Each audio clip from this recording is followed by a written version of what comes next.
Good morning all of you. प्यारे विद्यार्थियों, हमने अभी तक ग्राफ का बेसिक जाना है और दो चरों का एक रेखीय समीकरण लेकर उसका ग्राफ बनाया है। आज हम दो चरों के दो रेखीय समीकरण लेंगे और उनका ग्राफ बनाएंगे और उसके बारे में हम जानेंगे। तो हमारे पास दो रेखीय समीकरण हैं, एक तो है x + y = 3 और दूसरा है 3x - 2y = 4। तो ये हमारे पास दो रेखीय समीकरण हैं। इनका क्या करेंगे, हम पहले तो सारणी बनाएंगे और उस सारणी के आधार पर क्या करेंगे, ये जो हमने ग्राफ दर्शा रखा है इसमें मान योग क्या करेंगे, इसमें ग्राफ बना देंगे। देखो कैसे। तो सबसे पहले तो हम क्या करेंगे, इस समीकरण में एक चर के बराबर इसको करेंगे, या तो x के बराबर करना है या फिर इसको y के बराबर कीजिए। तो हमने क्या करना है, देखो इसमें x के बराबर कर लिया। x बराबर क्या किया है, इस y को इधर ले जाएंगे तो ये हो जाएगा 3, तो ये है y को इधर लेके आएंगे तो ये हो जाएगा माइनस का। यहाँ पर ये प्लस का है, y को इधर लाएंगे तो ये हो जाएगा माइनस का। अब हम क्या करेंगे, इसकी एक सारणी बनाएंगे। सारणी 3 मानों तक काफी है ग्राफ बनाने के लिए। तो हम क्या करेंगे, 3 मानों तक की क्या करेंगे, इसकी सारणी बनाएंगे x और y। इसमें क्या करना है, y का मान इसमें हम रखेंगे और हमें मान किसका मिलेगा, x का मिलेगा। तो हम y का मान 0 से स्टार्ट करते हैं कि यहाँ पर हम y का मान क्या रखते हैं, 0 रखते हैं। तो y का मान इसमें हम 0 रखेंगे। तो देखो 3 में से 0 घटाएंगे, फिर 3 में से 0 को माइनस करेंगे तो क्या बचेगा, हमारे पास 3 ही बचेगा। फिर हम रखते हैं यहाँ पर y का मान 1 रख के देखते हैं। देखो y का मान क्या रखा हमने, 1 रखा।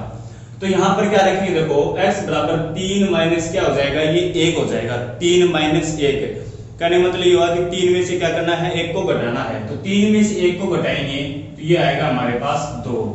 अब हम y की जगह रखेंगे क्या, 2 रख देंगे। y की जगह 2 रखेंगे तो ये हो जाएगा 3 - 2। तो 3 में से 2 घटाएंगे तो क्या बचेगा, x का मान हमारे पास क्या आ जाएगा, 1 आ जाएगा। तो ये हो गई समीकरण 1 की क्या हो गई, ये सारणी हो गई। ये तो हो गई समीकरण 1 की। इसी प्रकार क्या करेंगे, हम समीकरण 2 की क्या करनी है, सारणी बनानी है। तो देखो समीकरण 2 में क्या करेंगे, इसको भी क्या करेंगे, 3x के बराबर कर लेंगे। तो ये हो जाएगा, देखो 3x = ये 2y यहाँ पर माइनस का है, इसको हम बराबर में ले जाएंगे तो ये हो जाएगा प्लस का।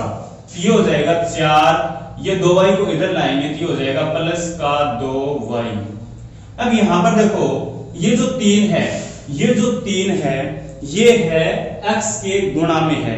तो इस 3 को क्या करेंगे, भाग में ले आएंगे। तो भाग में लाएंगे तो ये क्या हो जाएगा, देखो x = 4 + 2y / 3 इस प्रकार से हो जाएगा। यानी कि ये जो 3 है ये इसके क्या आ जाएगा, बट्टे में आ जाएगा, यानी भाग में आ जाएगा। अब इसकी हम क्या करेंगे, एक सारणी बना लेंगे। इसकी भी क्या करेंगे, हम सारणी बना लेंगे। ये x और y, यहाँ पर y के ऐसे मान रखने हैं। देखो हमें जितना संभव हो सके एक पूर्ण संख्या ही बनानी है, पूर्णांक या पूर्णांक संख्या बना लेंगे ताकि इसमें जो मान रखेंगे ना तो इसमें क्या हो, हमारे आसानी हो। क्योंकि पॉइंटों वाली संख्या में क्या ग्राफ बनाने में आपको दिक्कत ज्यादा है, इसलिए ऐसे मान रखने हैं हमें कि क्या मिल जाए, हमें एक पूर्णांक संख्या मिल जाए। तो जैसे हम यहाँ पर 0 रखेंगे तो y की जगह 0 रखेंगे तो 2 को फिर 0 से गुणा करेंगे तो क्या आएगा, 0 आएगा। फिर 4 में 0 जोड़ेंगे तो क्या होगा, 4/3 हो जाएगा और 4 में 3 का भाग जाएगा नहीं। तो हम क्या करेंगे, y का मान 1 रखते हैं। y का मान 1 रखेंगे तो देखो 2 को 1 से गुणा करना पड़ेगा। तो 2 को 1 से गुणा करेंगे 2 होगा, फिर 2 और 4 जुड़कर कितने हो गए, 6 हो गए। और 6 में फिर 3 का भाग देंगे, कितने बार जाएगा, 2 बार जाएगा। तो y का मान क्या रखेंगे, हम यहाँ पर 1 रखेंगे। अब y का मान 1 रखेंगे तो यहाँ पर मान ये कितना हो जाएगा, देखो 2 एकम 2 और 4 6 हो गए। 6 में 3 का भाग देंगे तो कितना आएगा, 2 आएगा। x का मान कितना आ जाएगा, हमारे पास 2 आ गया। ऐसे ही हम क्या करेंगे, यहाँ पे y की जगह 2 रखेंगे तो ये हो जाएगा, देखो 2 को 2 से गुणा किया 4 और 4 8, 8 में 3 का भाग जाता नहीं है। y की जगह 3 रख के देखते हैं तो 3 को 2 से गुणा करेंगे कितना होगा, 6 और 6 और 4 10, 10 में भी 3 का भाग नहीं जाता। y की जगह 4 रखेंगे तो देखो 4 को 2 से गुणा करेंगे क्या होगा, 8 होगा। 8 में 4 जोड़ेंगे तो कितना होगा, 12 होगा और 12 में 3 का भाग चला जाएगा। तो y की जगह हमें क्या रखना पड़ेगा, यहाँ पर 4 रखना पड़ेगा। अब y की जगह देखो 4 रखेंगे तो 4 को 2 से गुणा करेंगे 8 हो गया। 8 में 4 जोड़ेंगे तो हो गया 12। अब 12 में 3 का भाग देंगे तो कितनी बार जाएगा, 4 बार ही जाएगा।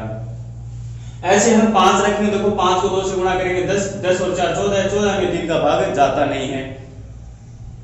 5 रखेंगे तो क्या हुआ, देखो 5 को 2 से गुणा किया 5 रख दिया, 6 रखेंगे, देखो 6 को 2 से गुणा किया 12, 12 और 4 16, 16 में 3 का भाग नहीं जाएगा। 7 रखते हैं, देखो y की जगह 7 रखेंगे, 7 को 2 से गुणा किया 14 और 14 में 4 जोड़ेंगे तो कितना हो गया 18 हो गया, और 18 में 3 का भाग पूरा पूरा जा रहा है। तो y की जगह हमें क्या रखना पड़ेगा, यहाँ पर है 7 रखेंगे। तो y की जगह 7 रखेंगे तो देखो 7 दूनी 14, 14 और 4 कितने हो गए 18 हो गए, 18 में 3 का भाग देंगे तो कितना होगा 6 होगा। तो इस प्रकार से हमने क्या की है, दो सारणी बना लेंगे। दोनों देखो दो समीकरण दे रखे हैं, दो चरों के दो रेखीय समीकरण हमारे पास, इन दोनों समीकरणों की क्या करनी है, इस प्रकार से क्या करनी है, हमें सारणी बनानी है।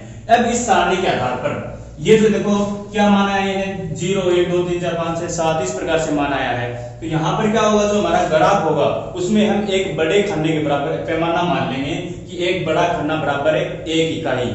यदि बड़े मान हो जैसे 15 20 25 30 35 तो ये क्या करेंगे, जहां पर ये बड़ा खन्ना होता है उसकी जगह हम 10 इकाई मान लेंगे। 100 के गुणा 100 में हो जैसे 100 150 200 250 300 350, तो हम क्या करेंगे, ये बड़ा खाना है इसको मान लेंगे 100। तो ये हम क्या करेंगे, इनके मानों के आधार पर क्या करना है, पैमाना मान लेंगे। तो ये देखो छोटे मान है 1 2 3, इसलिए हमने क्या किया कि एक बड़ा खाना है इसके बराबर हम मान लेंगे 1 इकाई मान लेंगे। तो इस प्रकार से हमें क्या करना है, एक ग्राफ बना लेना है। ग्राफ में इस प्रकार से ये अंक दर्शा लेना। अब ये जो मान है देखो, पहले जो हमारी जो सारणी है इस सारणी के क्या करना है, पहला ग्राफ बना लेंगे। तो देखो पहला जो बिंदु है हमारा 3 और 0 है, क्या है 3 और 0, x का मान 3 है और y का मान क्या है 0।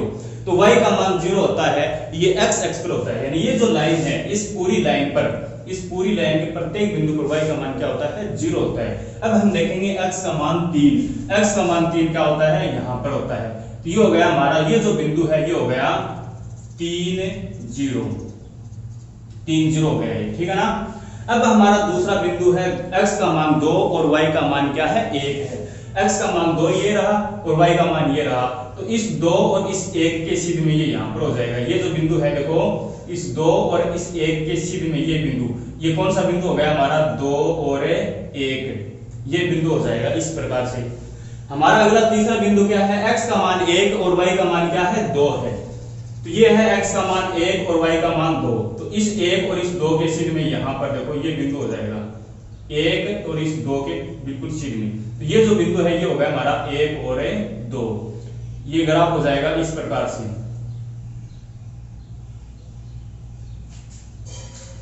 यानी जो पहला समीकरण है इसका ग्राफ क्या होगा, इस प्रकार से हमारा ये ग्राफ बनेगा। अब हमारा ये जो दूसरा समीकरण है इसकी सारणी है ये, इससे हम ग्राफ बनाएंगे। तो हमारा जो पहला बिंदु है वो क्या है 2 और 1 है, क्या है 2 और 1 है। तो हम देखो x का मान 2 और y का मान 1 है, तो यहाँ पर देखेंगे देखो x का मान 2 ये रहा, y का मान ये रहा, ये जो बिंदु है ये हो जाएगा हमारा पहला बिंदु 2 और 1। अब दूसरा बिंदु देखते हैं 4 और 4, x का मान भी 4 है और y का मान भी क्या है 4। तो ये x का मान 4 है, ये y का मान, इस 4 और इस 4 दोनों के बिल्कुल सीध में क्या करेंगे, ये बिंदु बना लेंगे। ये इधर से 4 और ये इधर से 4, ये बिंदु हो गया हमारा। अब ये देखते हैं यहाँ पर x का मान 6 और y का मान क्या है 7 है। x का मान 6 ये रहा और y का मान 7, यानी कि 6 और 7 के बिल्कुल सीध में ये जो बिंदु है, ये बिंदु देखो, ये तो बिंदु है हमारा 4 4 और ये बिंदु है 6 और x का मान 6 y का 7। अब हम क्या करेंगे, इन तीनों बिंदुओं को मिला देंगे। हमने क्या किया है, इन तीनों बिंदुओं को इस प्रकार से मिला दिया।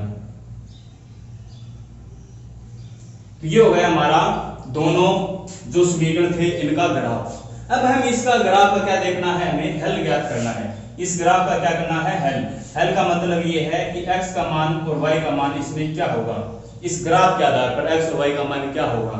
तो x और y का मान देखो कि ग्राफ जिस बिंदु पर प्रतिच्छेद करते हैं, ग्राफ है ना, ये दोनों जो ग्राफ आए हमारे पास, ये दोनों रेखाएं जो आई हैं, ये जो रेखाएं जिस बिंदु पर प्रतिच्छेद करती हैं वही क्या होता है, हमारा हल होता है। यानी वही क्या होंगे, x और y के मान होंगे।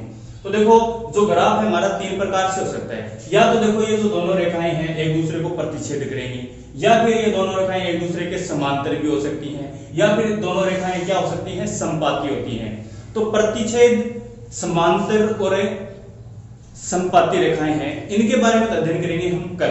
आज हम सिर्फ क्या समझेंगे, हम सिर्फ ग्राफ बनाना ही सीखेंगे कि दो चर हैं, इनका जो ग्राफ है, ये जो देखो दो समीकरण दिए गए हैं हमारे, इन दोनों समीकरणों का जो ग्राफ है ये किस प्रकार से बनेगा, ग्राफ बनेगा किस प्रकार से। आज तो हम सिर्फ इतना ही समझेंगे कि इनका ग्राफ बनेगा किस प्रकार से, ठीक है ना। इसके आधार पर यदि हम हल देखें तो यहाँ पर देखो ये दोनों एक दूसरे को इस बिंदु पर काट रही हैं। यहाँ पर x का मान कितना है, 2 है, और y का मान क्या है, 1 है। ये दो एक बिंदु पर क्या कर रही हैं, एक दूसरे को प्रतिच्छेद कर रही हैं। तो x का मान 2 हो जाएगा, इसमें y का मान क्या हो जाएगा, इसका आंसर क्या होगा, x का मान 2 और y का मान 1। यहाँ पर भी देख सकते हैं इसमें उभयनिष्ठ बिंदु, देखो इसमें 2 1 क्या है, दोनों में उभयनिष्ठ है, तो यही हमारा क्या हो जाएगा, आंसर हो जाएगा, x का मान 2 और y का मान 1।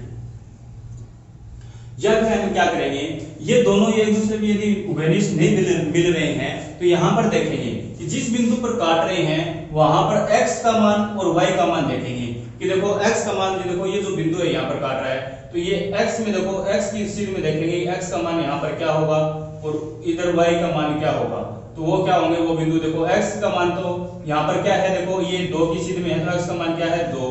इधर देखेंगे तो ये क्या है, 1 की स्थिति में, तो y का मान क्या हो गया, 1 हो गया। तो ये बिंदु देखेंगे।